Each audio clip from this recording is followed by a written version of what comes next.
Welcome back, everyone, to the Queen of TV channel. Now, before we get into the intro, let's get to some quick things. Welcome yet again to my 2 new subscribers, and they'll be cursing and profanity. That's not your cup of tea. This show's not for you. Now, our intro. Welcome, everyone. I'm your host, the Queen herself. I'm sorry about that. And you are the Prince and Princesses. You're a subscriber or you're a viewer. Either way, welcome. Today we'll be talking about our very last villain, that is Charlotte Watsford.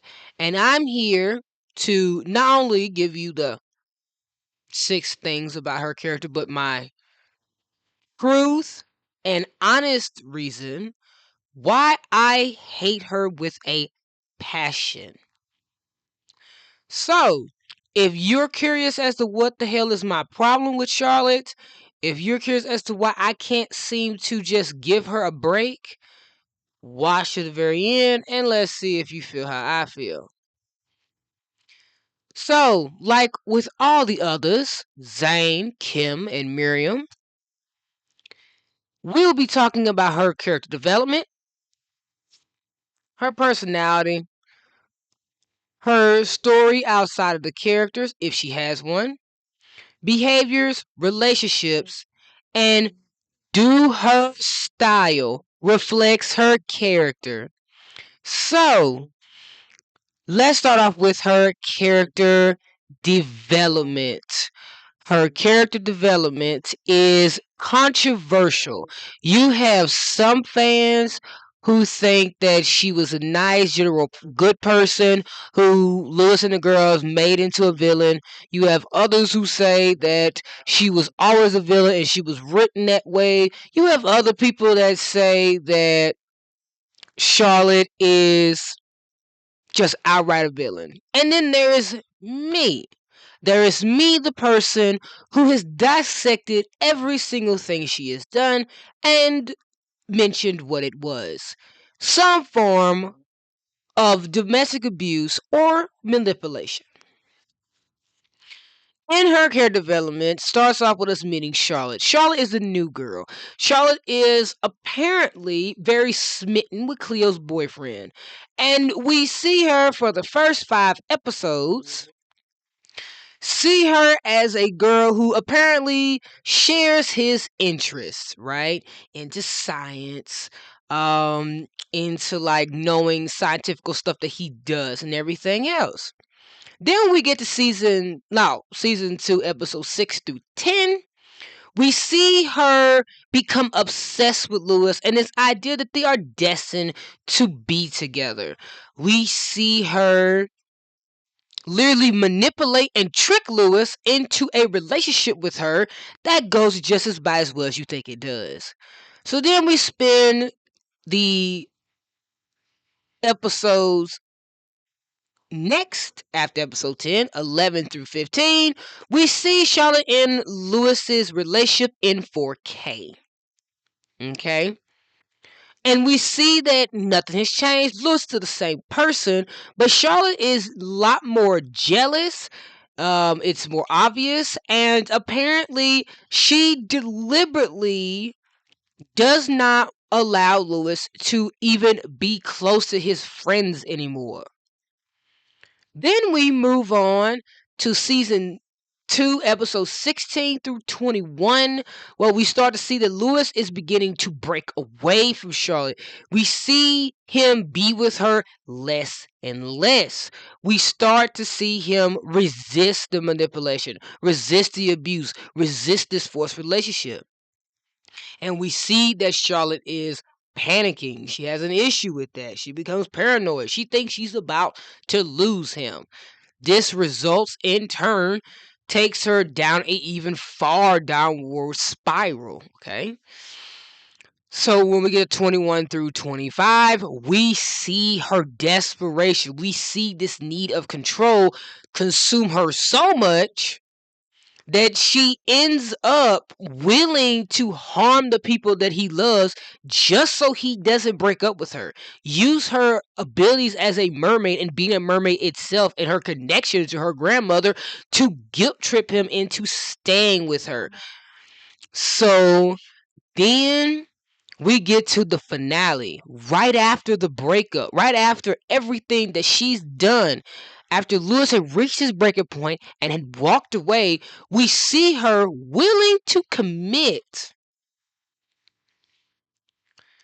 heinous acts as a mermaid, as attacking the girls, being physically violent towards them, Lewis, even going as far as to getting the girls to lose their powers. In this demented, driven idea that when they're no longer mermaids, Lewis would have no choice but to be with her. Charlotte's character development is not to give her a redemption arc. It's not to show her villain origin story. Everyone in this group is correct and incorrect. For those who are saying that Charlotte was always nice and the girls made her a villain is incorrect. Yes, they did not cause her to be this way. She may have been nice, that is true, but as to say that that's who she truly was is false. Then we have the people in the group who said that she was written this way. She was written a way to confuse the audience. You were all supposed to believe that she was either to be pitied, to either be annoying, to hate her, or to love her. But in truthness, the show, in the nicest way possible, in the most non toxic way possible, gaslighted you into feeling sorry for her by purposely taking Cleo and Lewis's relationship with each other as a form of a catalyst to make you pity her, only for that to not even be absolutely true in that assessment. So, moving on from that, let's talk about the group that says that she was always evil. Yes, they are right. The person that Charlotte is displaying is who she always truly was. But are they correct about her just being pure evil? No, she is not pure evil. But who she is as a person that we have seen once she gets with Lewis is who she truly is. The person that we meet in the second episode of season 2 is not the real Charlotte. Hell, it makes sense that she's like this. She's the new girl. She doesn't know anybody there. She's wanting to make a good first impression. If Charlotte became the person or acted like the person that she was that we've come to know and come to realize is truly her, you would not like her character now, would you? You would not feel sorry for her because you would know for a fact she was the bad guy. But in reality, she could just not be the bad guy.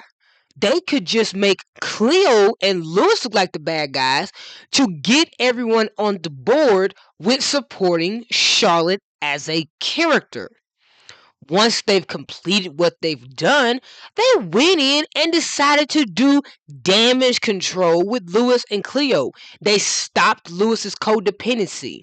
They helped Cleo through her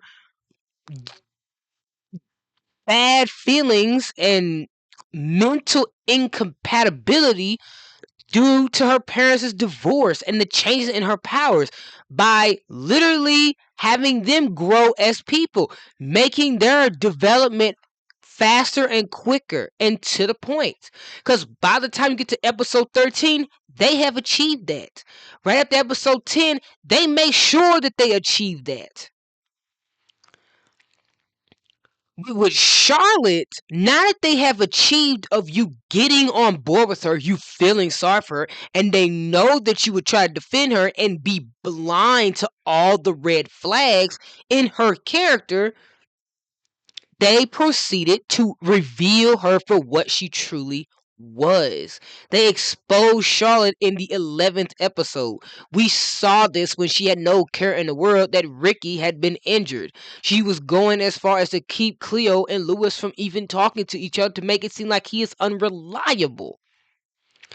Then, as it continued, we see in the 12th episode, she doesn't care about Lewis' interests because Lewis loves going to the Marine Park, and Charlotte doesn't want to do this. Charlotte does not even consider this romantic. She complains and literally demands romance for him by the very end of the episode and wants to control everything and tells him what they actually are going to do. Bossing him around. The same thing that people have been accusing the girls of doing since season 1. But you blankly have this character doing this to him when he had done nothing wrong for her to do such a thing.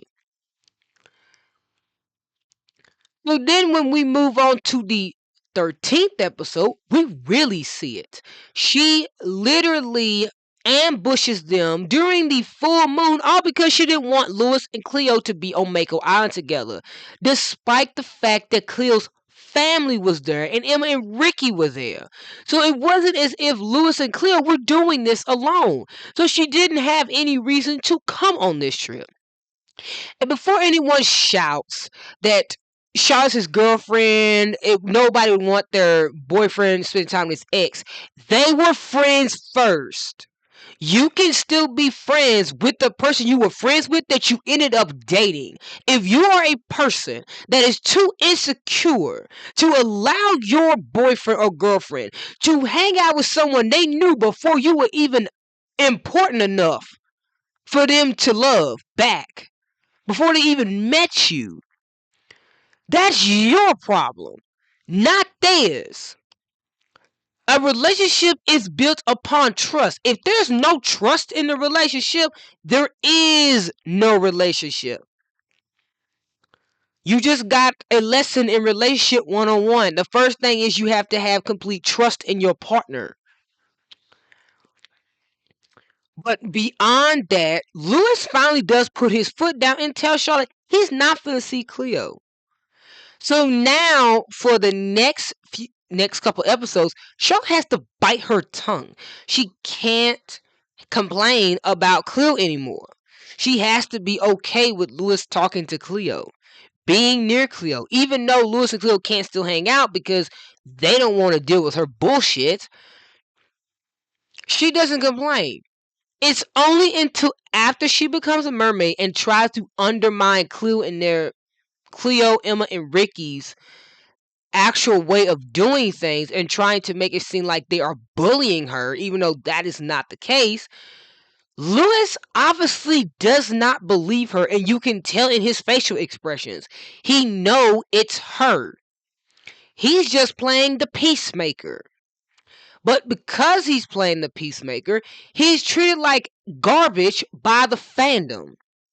Because they, in their minds, think that he is contributing to her negative behavior when he is only trying to keep things calm.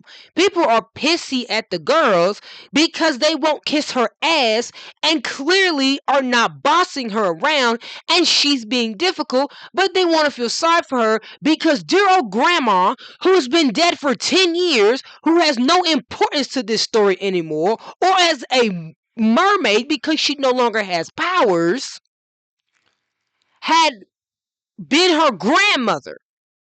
A grandmother who was no longer a part of the mermaid's secret because she was human. And it only means legacy if you're still the such thing that you say is a legacy thing that's supposed to be passed down to your family. If Gracie had stayed a mermaid, that would be a different story. But she didn't stay a mermaid. So that means that Charlotte does not have the right to be a mermaid at all. Legacy wise or literally spiritually wise. So in her development, it wasn't to justify her actions or in a way try to sympathize with her, see her as a villain. They was not writing her as a villain. They were writing her as a real life problematic issue that society tends to constantly ignore. A literal person who has the ability to use niceness or to just manipulate anyone with a sob story, and everybody will fall for it. In a lack of a better term, Charlotte was not a character written to abuse Lewis. Abusing Lewis was just to fit the narrative of a story. Charlotte's character was to be a learning educational curveball for the fandom to recognize how it's so easy for people to back up characters who have some type of connection to a previous character or a main character, and how that can be used to manipulate others into believing that they have some type of birthright, or at least in a sense that they are a victim because of circumstances of situations. Would that be that the main characters don't like them, whether the main characters treat them like garbage, whether they have lost their family members, where they have mistreated others, and it's being used that, well, they felt mistreated. Oh, this is what this person done. This is why they reacted this way. If you know the characters I'm talking about, I'll give you some prime examples of characters that people in society and in fandoms have failed to realize are problematic and are actually not victims, but are using the victim card to get by doing atrocious things. You have Esme from Degrassi Next Class using her mental illness and her mother literally taking her own life as an excuse to explain her actions. You have Cassidy Howard using the fact that she has daddy issues and is being used by men despite the fact that she willingly is hitting on them and giving herself up on a silver platter. Nobody's making her do this as an excuse to say that, oh, I'm mentally ill. I deserve support. I am a victim. Then you have characters who are like Cole Turner from Charmed. His father was murdered. Phoebe doesn't like him. Phoebe tells him constantly he is a bad guy, even though he's done bad things that he has never in my life seen him actually repent for. Him helping the Charmers go after demons does not repent for the hundreds of people whose lives he took.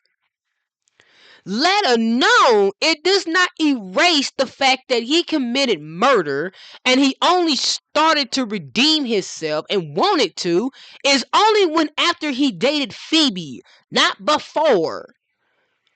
It'd have been different if he was on this redemption arc like Drake was before he met Phoebe and only used Phoebe to do so. But that's not the case. Then we have characters who are Daenerys Targaryen. You heard me. You've heard me, GOT fans. You've heard me. The biggest victim narrative person, the biggest victim trump card person in history. My brother was mean to me. My brother also was mistreated, abused, starved, beaten, made fun of, and mocked by the entire town, while I got treated like a princess who could do no wrong. I failed to mention I'm actually the golden child, and he's the child that nobody wants. It does not justify his mistreatment of her, but it damn sure doesn't make him the complete villain in the story. Then you have the I was essayed. I was beaten. I was sold off like a slave. Failing to mention, I was defending my husband. I wore my colors of my husband. I still walk the mile with the very people who have been slaving women for years. I failed to mention that I too have committed many atrocities. I have taken advantage of my second husband. Hell, I abused my second husband. I have murdered people without mercy. I have burnt people alive without mercy. Hell, I even went as fucking far as to constantly use my father and my name as an excuse to say why people should fucking follow me.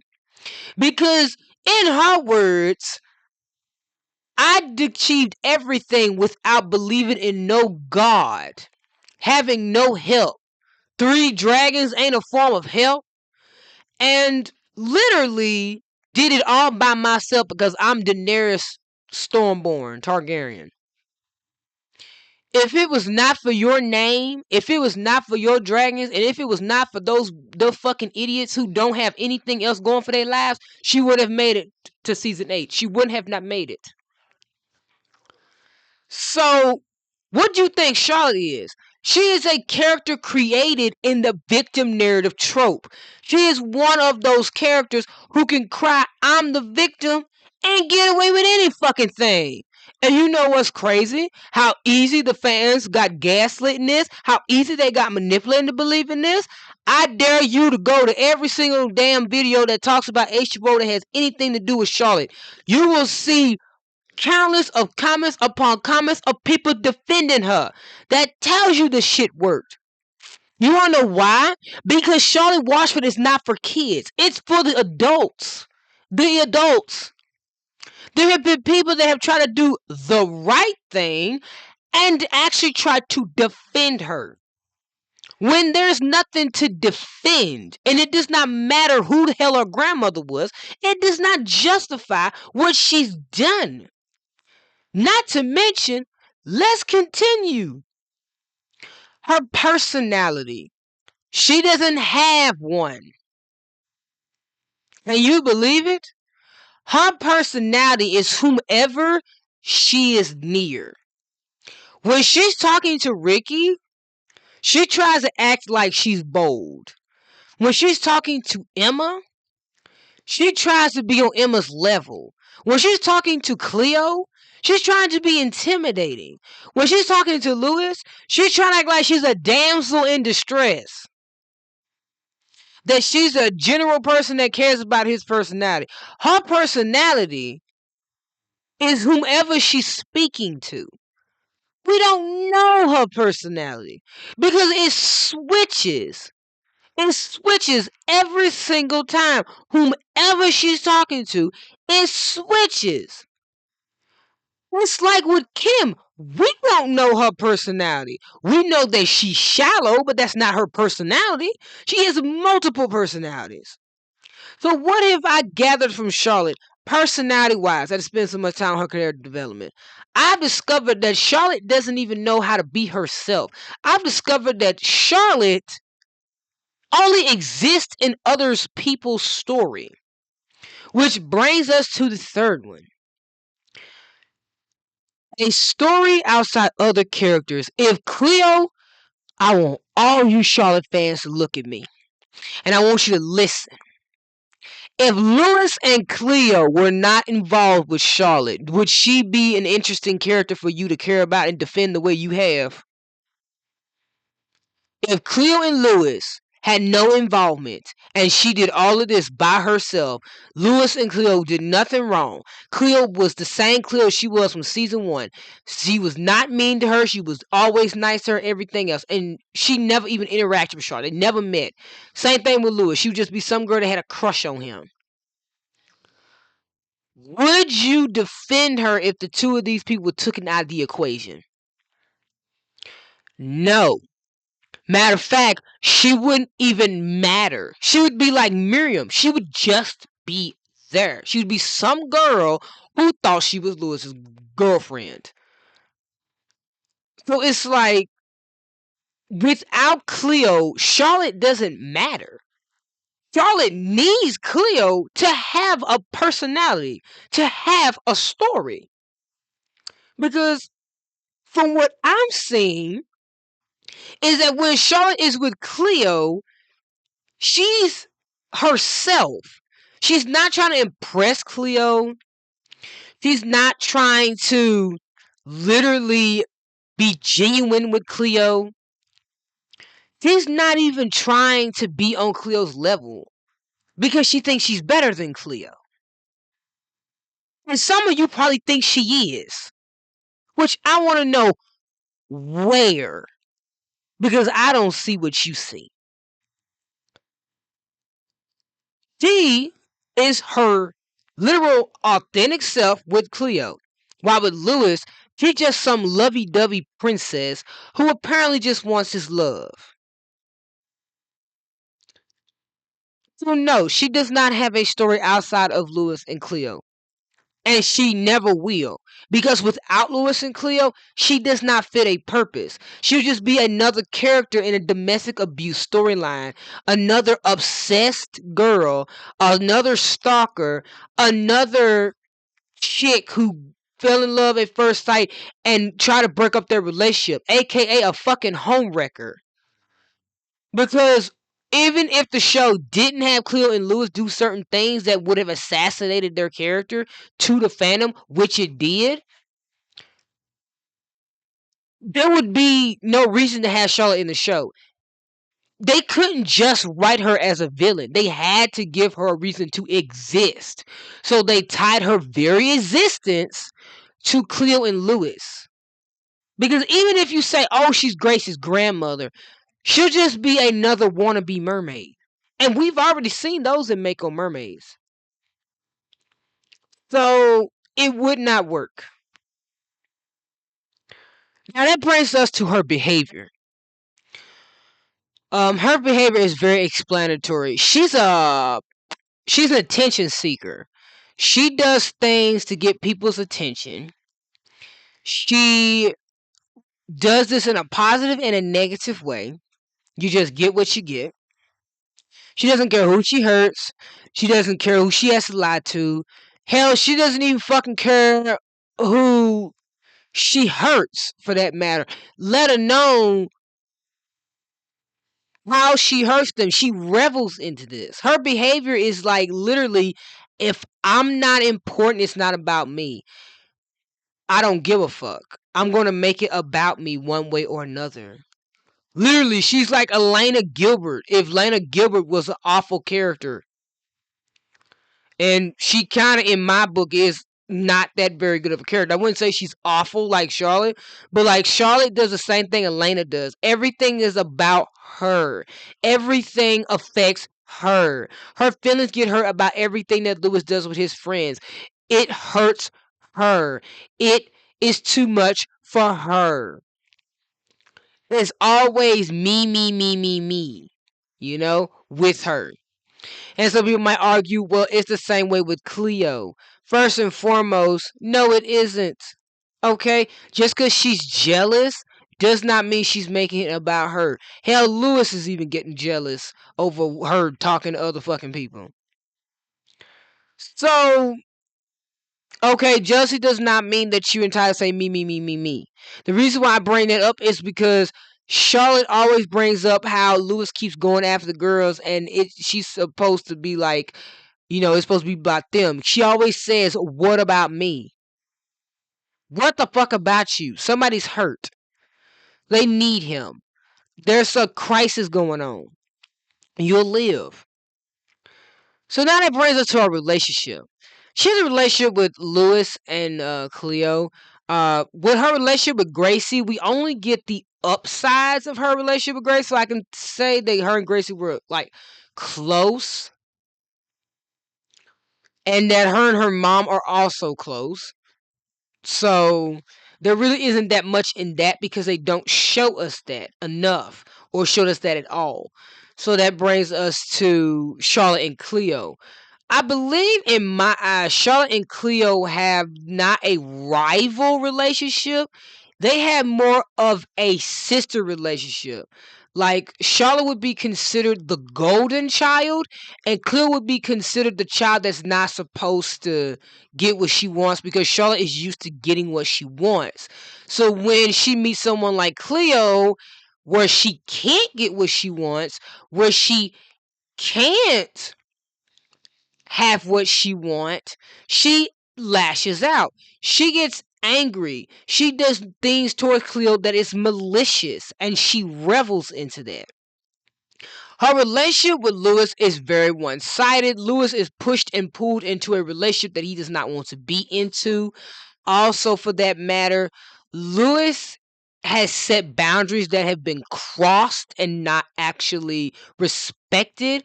We've also noticed from their relationship is that Charlotte has a say so completely 100% in their relationship. She does all the planning. She's the one that decides what they eat, what they drink, what they watch, what they do. He does not have a say in anything. And when he does have a say, it's not good enough for her. Or she apparently is taken aback at the suggestion of the fact. And we've seen this only happen twice. One was a negative and one was the positive. But their relationship all around only has any weight to it if Cleo is involved in their relationship. That's the only thing that would make you invested in their relationship and make you root for their relationship is if Cleo was involved. If Cleo was not involved in their relationship would just be normal. It would not have anything shocking. It would just be completely normal, simple, and in this case, boring. It's 9:30 p.m. It's still Thursday.